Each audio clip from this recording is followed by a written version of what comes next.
What is up, everyone? Welcome back to another video today, and in this video we are doing the 33rd installment of Random Model Airports. Today we're going to be doing the West Palm Beach International Airport. Did have a suggestion from a year ago. Thank you to Kickstand for suggesting this Random Model Airport from a year ago at this point.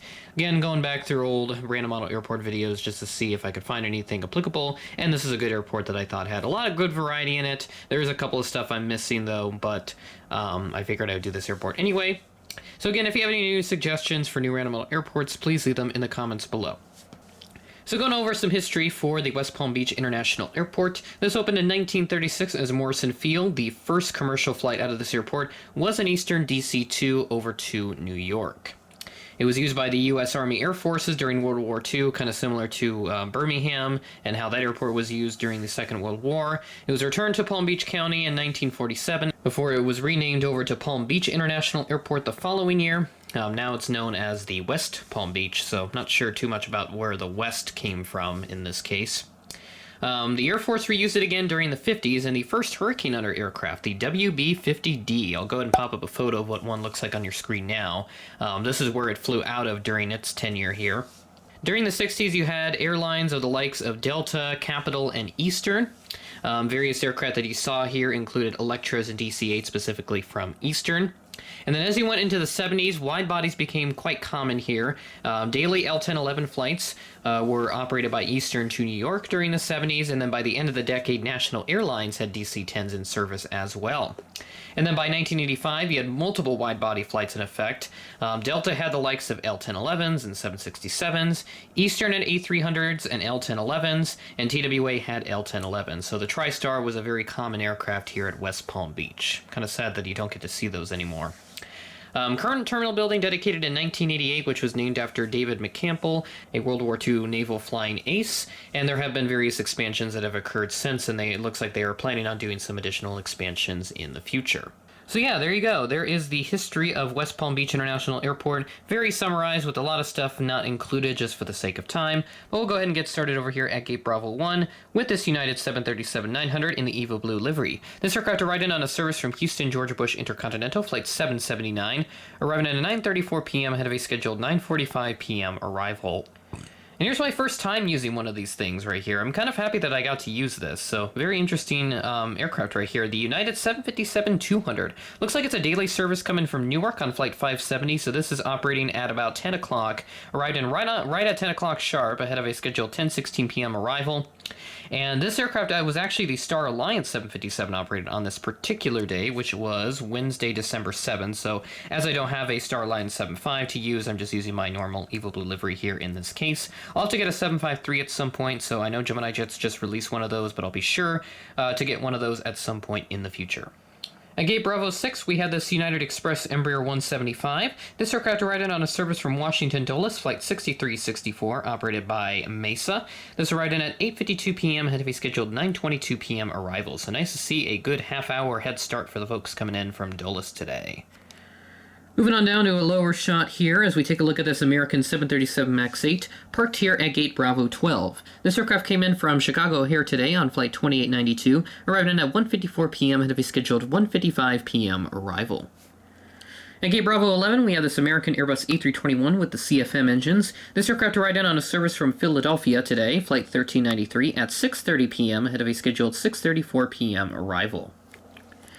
Zooming in just ahead of the A321 that we just took a look at, you can kind of see it right there. But parked right here at Gate Bravo 9, we have this American Airbus A320 with the IAE engines. This aircraft arrived in from Charlotte today, flight 1841, at 1:47 p.m. ahead of a scheduled 2:04 p.m. arrival. And I'll be sure to get that CFM A320 that Gemini just released. It looks like a pretty solid model, so I'm really looking forward to getting that here in the future.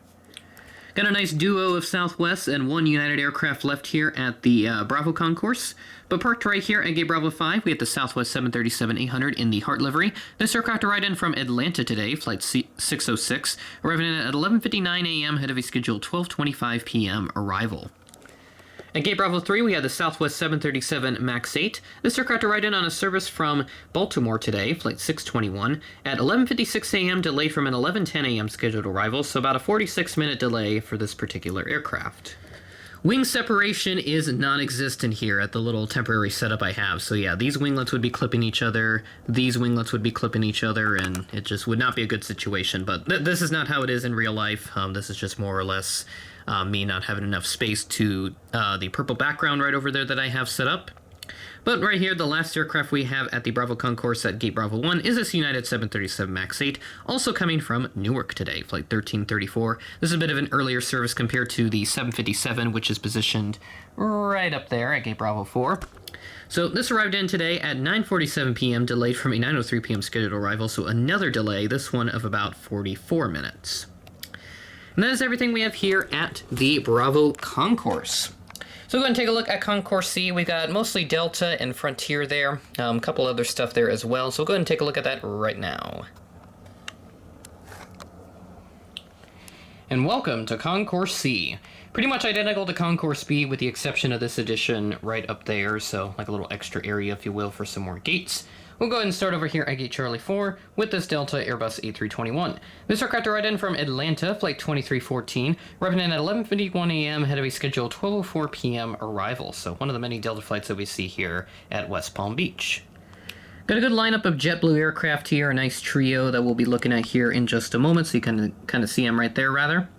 So right here at Gate Charlie 12, we have this JetBlue A320 wearing the high-rise tail. This aircraft arrived in from New York John F. Kennedy today, Flight 53, arriving in at 5:09 p.m. ahead of a scheduled 5:25 p.m. arrival.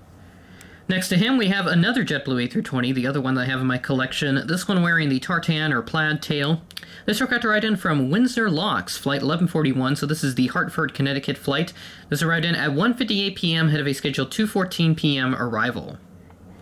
At Gate Charlie 16, we have this JetBlue Airbus A321. This aircraft arrived in from New York John F. Kennedy today on Flight 1853. This arrived in at 2:54 p.m. ahead of a scheduled 2:56 p.m. arrival. Now, I do know that JetBlue does send the A321neo with the balloon's tail occasionally down to West Palm Beach, but for today, they just have a regular A321 on this flight. You may notice the catering vehicle tipped over just a little bit. That's because I have to use that to hold the aircraft in position, because every time I don't, it's going to tip the aircraft over, or it will tip over by itself, rather. But parked right here at Gate Charlie 9, we have this Frontier Airbus A320 coming in from Islip, New York today, Flight 2869. I think this is the first time I featured a flight from Islip. This arrived in at 4:07 p.m. ahead of a scheduled 4:21 p.m. arrival. And our last aircraft in this update, we got a pair of Delta stuff right here, so we'll go and take a look at this A220-100, sitting right here at Gate Charlie 5. This aircraft arrived in today from New York LaGuardia, Flight 1441, at 2:06 p.m. ahead of a scheduled 2:35 p.m. arrival. And finally, to round out the update right here at Gate Charlie 3, we had this Delta Airbus A319. This aircraft arrived in on a service from Boston today, Flight 1007, arriving in at 2:14 p.m. ahead of a scheduled 2:36 p.m. arrival. And that will do it here for Random Model Airports. So this is officially the last airport update for 2022, as I will be having an off week on the final weekend of December. There is technically 5 Fridays this month, but I will be taking some off time for the next 2 weeks for airport updates, as I will be spending time with family over the Christmas holiday. I do want to thank everybody that's watched the airport updates this year and all my other content as well. I'll have a channel update uploaded towards the end of the month to sort of recap everything that's happened this year, and also to provide a sort of outlook as to what's to come for 2023, because there's a lot of exciting stuff happening with regards to one project that I'm doing, a couple of trips that I'm doing as well, and just some other general stuff that will be happening around the barn as well. So again, thank you to everybody that's stuck with the channel this year. I greatly appreciate your support. It means the world to me, and I wouldn't be doing anything else because I love this community so much. It's really fun to collect model airplanes, talk with other like-minded individuals, and just have so much fun here. Always a great place to be. So with that being said, that is the end of the video and the last airport update for 2022. Thanks so much for watching, and I'll catch you guys in the next video.